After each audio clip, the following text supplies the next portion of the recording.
Coucou mes gazelles, bienvenue pour cette capsule du jeudi. J'espère que vous allez bien. On regarde de suite les énergies dominantes pour certains d'entre nous. Bon, il y a une contrariété qui remonte, un sentiment de trahison qui remonte ou qui apparaît dans un lien qu'on entretient ou qu'on entretenait ou qu'on voudrait entretenir avec quelqu'un qui nous est cher, quelqu'un avec qui on a déjà eu par le passé une proximité. Ouais, on me parle d'un malentendu pour certains. Pour certains, c'est quelque chose qui tient du malentendu et qu'il faut vite éclaircir. C'est un éclaircissement qui devra venir de nous, de notre initiative. On nous demande aussi de changer d'angle de vue, de changer de point de vue par rapport à cette situation, parce que c'est à nous à transformer notre façon de gérer les conflits, c'est à nous à transformer notre façon de vivre les potentiels obstacles qu'on rencontre. Est-ce qu'on les rencontre comme des choses qui vont forcément être insurmontables? Est-ce qu'on les rencontre comme des choses qui vont un peu nous mettre au défi et qui sont censées nous faire comprendre quelque chose, aussi bien sur quelqu'un que sur nous-mêmes? Et souvent c'est dans le sens positif du terme. Alors c'est toujours difficile. Moi-même, quand il m'arrive quelque chose, j'ai du mal à me dire de suite qu'est-ce que c'est censé me faire comprendre. Effectivement, sur le coup, on n'a pas ce genre de réaction, c'est tout à fait normal. Mais là, en fait, on nous dit qu'on a pour le coup, toutes les cartes entre les mains, si je peux dire ça comme ça, pour reconsidérer cette complicité sous un autre angle, mais pas forcément en coupant des liens. Il va falloir mettre au clair une situation, mettre au clair un aspect de cette relation qui vous contrarie. Et en fait, les cartes nous disent, si ça te contrarie, il va falloir te demander pour quelle raison. Où est-ce que ça appuie en toi? Qu'est-ce que cette personne renvoie chez toi en effet miroir? Vous voyez? Et c'est ça qui fait reculer. Il y a des reprises de contact qui reculent à cause de ça. C'est parce que celui qui veut reprendre contact, celui qui veut peut-être arranger la situation, peut-être arrondir un peu les angles, assainir un petit peu, faire un retour, là est en train de reculer. Alors peut-être que c'est nous, peut-être que c'est la personne à laquelle on pense. On est en train de reculer parce que on perd confiance, parce que c'est encore une fois, c'est l'ego, c'est le mental qui reprend la main.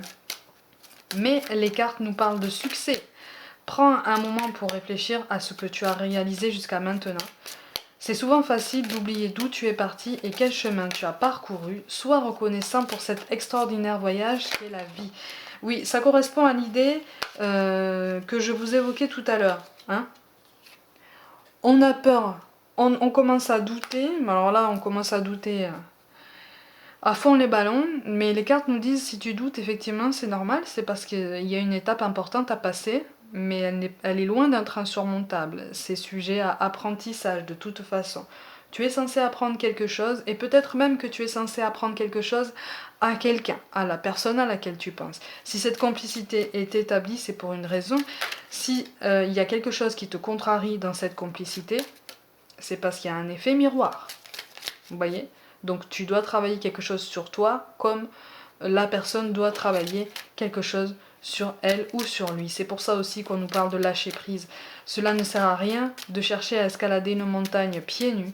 Repars à zéro, ben voilà, lâche tes exigences, il y a un chemin plus facile. Quand le moment sera venu, ce nouveau chemin va apparaître. Peut-être qu'il serait temps de lâcher du lest en fait. Parce que pour certains, la notion de loyauté est devenue quand même quelque chose d'assez inflexible. Vous voyez, comme si on n'avait pas le droit au moindre écart en fait. C'est quelque chose, là si vous voulez, ça appuie sur un point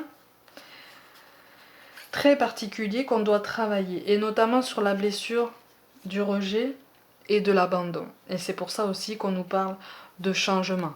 La vie est un voyage, ce serait vraiment monotone si chaque pas était identique. Parce que la vie change, elle sera toujours source d'émerveillement et de nouveautés. Laisse ta vie s'exprimer avec grâce, sois reconnaissant de ce qu'elle était et sera. On a quand même 2 cartes qui nous appellent à faire un bilan et à faire un tour complet de la situation pour nous rendre compte que peut-être qu'on est contrarié parce qu'on refuse de voir quelque chose en nous-mêmes aussi à travailler.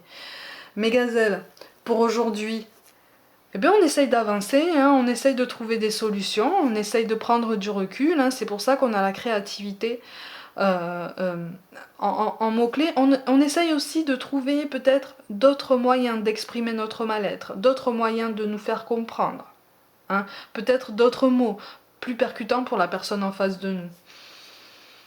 On nous encourage aussi à ne pas perdre courage pour tous ceux qui cherchent à reprendre contact, pour tous ceux qui voudraient reprendre contact. On nous pousse à y aller, on nous pousse à y aller.